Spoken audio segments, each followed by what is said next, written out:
নমস্কাৰ মই দীক্ষু আজি আসলতে এই ভিডিওটো প্ৰস্তুত কৰিছো এই কাৰণে যে যোৱা কিছুদিন ধৰি সামাজিক মাধ্যমতে হওক বা সংবাদ মাধ্যমতে হওক মোৰ বিষয়ে যিখিনি কথা ওলাই আছে এই কথাখিনিৰ কাৰণে একচুয়ালি মানসিকভাৱে বহুত কষ্ট পাইছো আৰু আসলতে দুৰ্বল হৈ গৈছো মই ৰাইজলৈ বিনম্ৰভাৱে এইটোৱে অনুৰোধ কৰিব খুজিছো যে যোৱা 20টা বছৰে যেনেকৈ আপোনালোকে মোক মৰম আৰু বিশ্বাস কৰিছে সেই বিশ্বাস আৰু মৰমখিনি যাতে মোৰ ওপৰত আপোনালোকে সদায় ৰাখে কিয়নো মই আগতেও কেতিয়াও বেআইনী কাম কৰা নাছিলো এতিয়াও মই কৰা নাই আৰু ভৱিষ্যতেও মই নকৰো এইখিনি বিশ্বাস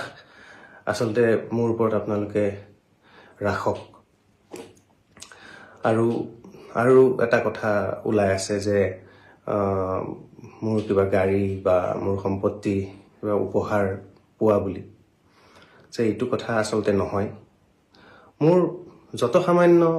যথা শক্তিৰে যি মই আৰ্জন কৰো সেইখিনিৰে মই বহুত কষ্ট কৰি মোৰ গাড়ী বা মই থকা ঘৰটো মই ক্ৰয় কৰিছো আৰু হেয়া লোনতে ক্ৰয় কৰিছো মই হেয়া লোন এতিয়াও চলি আছে গতিকে এই বিশ্বাসটো যাতে ৰাখক আৰু মোৰ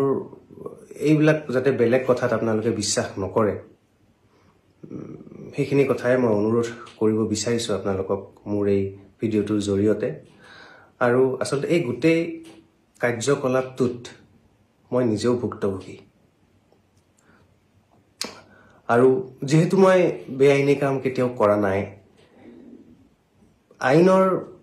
যিটো প্ৰক্ৰিয়া আছে যিটো প্ৰক্ৰিয়াত অনুসন্ধান চলি আছে সেই অনুসন্ধান প্ৰক্ৰিয়াটোত সকলো ক্ষেত্ৰতে মোৰ সৰ্বতো প্ৰকাৰে সহযোগিতা থাকিব বুলি মই বদ্ধপৰিকৰ